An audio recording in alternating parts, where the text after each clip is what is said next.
And I don't see our youth here get invited to speak. You know, they are our future. Where are they? When are we going to allow them to speak?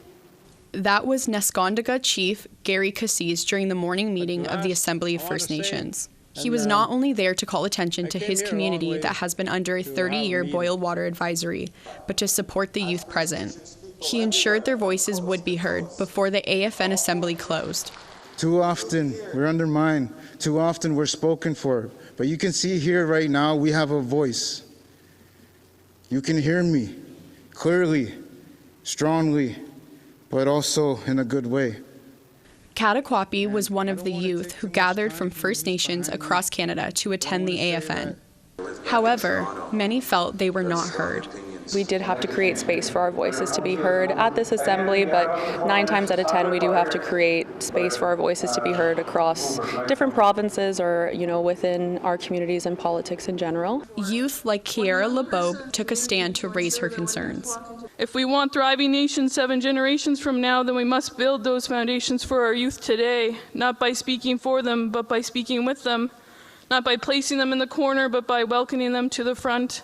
The youth were not only there over concerns occurring in their own communities, but to the threats of Bill 5. And Ontario and our lands were being attacked with Bill 5. But we're seeing such a huge wall in front of us to be able to respond to that as people when they only engage with our leadership. But we want to stand with you. The youth said they are ready to join in on protecting the future of Indigenous peoples.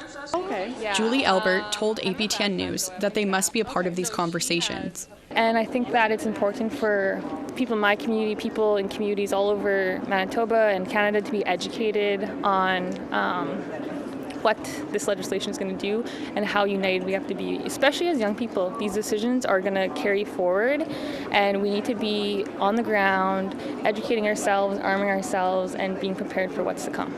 26-year-old Chief Devin Felker of West Point First Nation is one of the youngest chiefs.